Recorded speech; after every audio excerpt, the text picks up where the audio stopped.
What's up, guys? Dr. Mo here, digital nomad physician at digitalnomadphysician.com with my buddy over there. Hey, buddy! I just had a neighbor visit over there. He offered to mow the lawn, and we are on this very large piece of property with tons of grass, and Will, the horse that's over there. This here is Atticus, very geriatric fella. So yeah, we did this experience. We did this house sitting on Trusted House Sitters to get kind of. My girlfriend wanted to have an experience of what it would be like to live on a piece of property this big. This is many acres of land, lots of places to walk to. It's maybe hard to see, but the property continues on that way. There is a bit of walkway there where you can go all the way through. Huge pasture over there for the horse, and Atticus gets lots of play. That's his favorite. He's got two things that are his favorite. And yeah, you got neighbors coming by offering to help. Lots of trees, really beautiful trees here in northern New York. This is I guess it's called upstate New York. I'm not quite sure. And so my girlfriend always wanted to know what it would be like to live a little bit more in nature. And both of us as physicians kind of reimagining, rethinking what work means to us, what living means to us, what life means to us. These explorations are so important. Hey, buddy, you want me to throw it? It's kind of gross, but...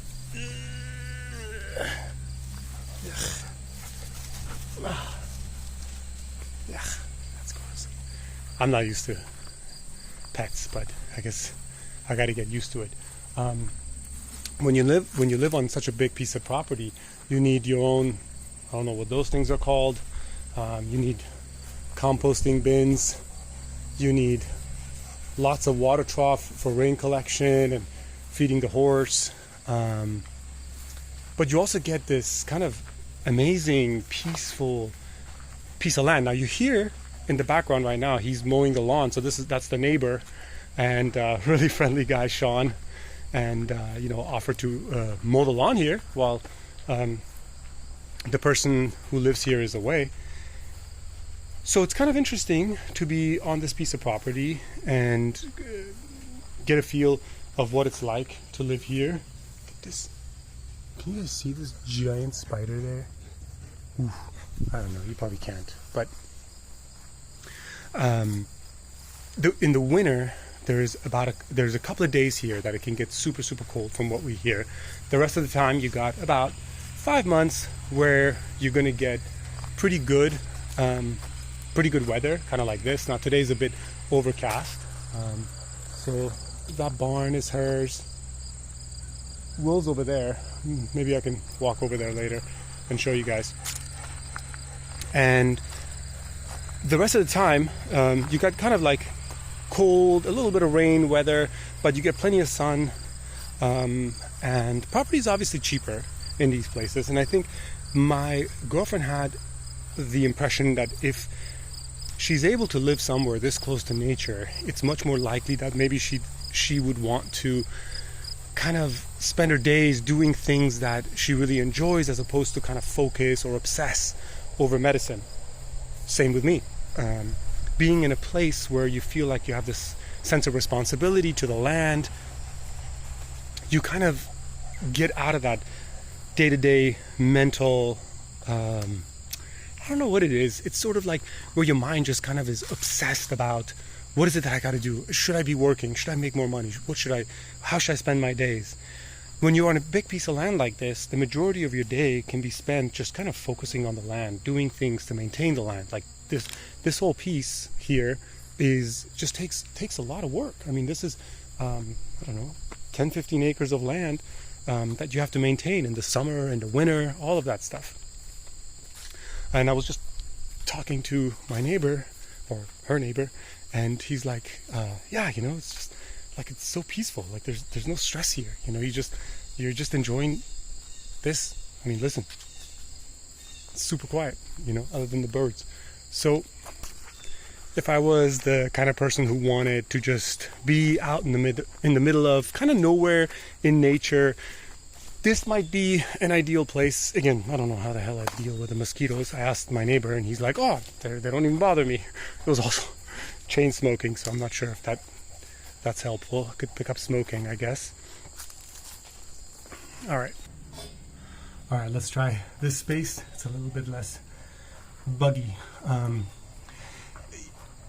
couple of things that I've noticed that to me has been very interesting, because you sometimes think, oh, I'm going to come to this amazing space and it's going to be peaceful, it's going to be quiet. That's a horse skull, by the way. God. And assuming there's no mosquitoes and horse flies and what are they called, bot flies, and the biting flies that they have over here, if you can get past that, then you're still going to have some of the issues that people will deal with and forget that those things exist anywhere. For example, you have big parcels of land here, and you got neighbors, and some of these neighbors are going to be roughnecks. They're going to have trucks, and they're going to want to do crazy stuff, drive really fast around you. And you may not want that. You may really be like, oh my God, I was looking for this really peaceful place. I don't want to hear somebody's music. Here, if somebody plays music really far away, the music is going to carry all the way over here. If somebody sets up a factory nearby, if somebody buys a piece of land and starts renting it out, and there's a lot of different people coming on the property constantly, all of that can kind of take away from your experience. So they say you can't pick your neighbors. Just remember that. But also, the neighbors that you do have, you might get into confrontations with them. You might have land disputes, like border disputes. Somebody might do something next to your land that you really don't want. And that's very common in these big land property, in this community where people own big properties of land, is somebody spraying pesticide and insecticide that's coming over to your land and actually affecting everything that you're growing, from your trees that run off, destroying your trees, to the things that you're growing, to the hay, to the grass that you have for your farm animals. And I'm saying all this because I think from a very big perspective, from the 30,000 foot view, it's interesting to me to know, like, what are all the different things that somebody would deal with? What are all the different good things about a place and the bad things about a place? So, for example, in this kind of space, like, I don't know how many trees there are. There's probably 1,000 trees on this property, but some of the trees are going to be a little bit close to the house. Some of the trees are going to get some bugs, and you got to spend some time doing that, fixing that. I can't tell you how much tools there is over here, and you got to have some sort of knowledge and ability to take care of your property. Now, I think you can go to your neighbors, you can ask for a lot of help and advice, and most of them are probably going to be super helpful and tell you what it is that you got to do, but you got to build that up, unless you grew up that way. And in any kind of community like this, you may want at some point to find a job or some sort of sense of community. Otherwise, you're not going to get to know your neighbors, you're not going to get to know the town people. I suspect this town that we're in is no more than 15,000, 20,000 people, and the city center doesn't even have a whole lot. We have to go a whole city over, which is about 30 minutes to get to a grocery store, but then the grocery store has everything we want. There is one family medicine doctor that I saw. There might be more, but they may just not show up on a search map. And in fact, I think Google Maps is just not that good over here. You still kind of got to know the ins and outs. Some roads are going to be closed. There's going to be detours. And I think in the winter, when it rains really hard or when there's a lot of snow, those things are going to be kind of impacted. Now, my daily routine seems like doesn't change no matter where I go. I wake up in the morning, I make my coffee, I do some stretches, I go for a little bit of a walk, I start reading my book. I'm currently reading a book. It's the guy who was involved in the ongoing Framingham study, and so it's really nice. It's a really great book. I'm really enjoying it.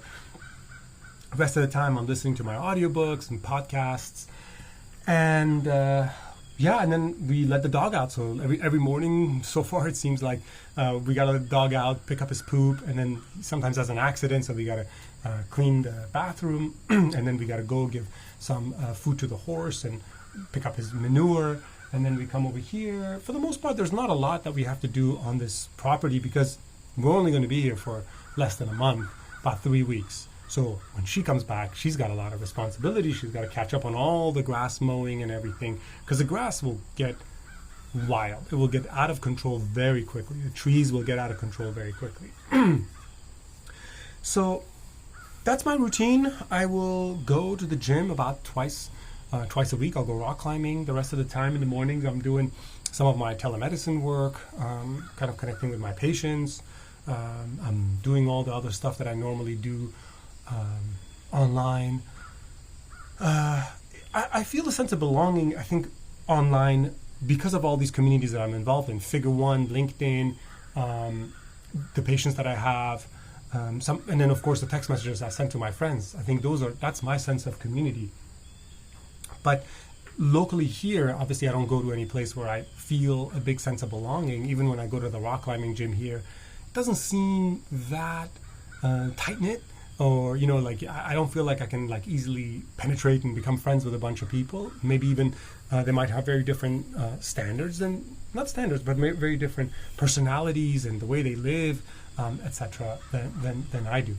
And I know that I'm going to leave after here and go somewhere else, right? So I think that might have something to do with it. Okay, I on my phone. Overall, if I had to say, is this a place that I could live? I think it is. I think it is a place that I could see myself in the future having a piece of land in this, even in the seasonal weather, like 4-season weather. The animals and things, I think I could do. It would require a little bit of me to kind of warm up to it, because it does take a lot of time and a lot of effort. But maybe some rescue animals and things I could do. Working on the property and clearing grass and things, I think that can be a lot of fun. I'm definitely a city boy. I noticed that about myself, like bugs and things like that, not so much like bugs don't gross me out. It's just that getting bit by flies and mosquitoes, that's kind of a nightmare. Or your house, constantly having to fix something, electricity goes out. When it rained really hard here, even though this is a brand new build farmhouse, electricity went out, and it was out for quite a few hours. That means no internet, nothing. We were reading by the candlelight. I mean, legit reading by the candlelight. And you're very car dependent. Oh my God, you're car dependent. You got to get into a car and drive anywhere you want to go. But you get to go to some incredible hikes, which was beautiful. We went to a farm that was also a trail. It was beautiful. Just a great experience.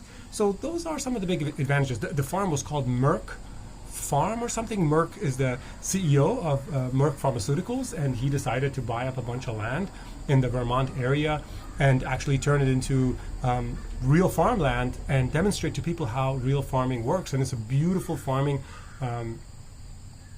experience where they have a lot of animals that you can go see: cows, donkeys, chickens, turkeys, goats, sheep.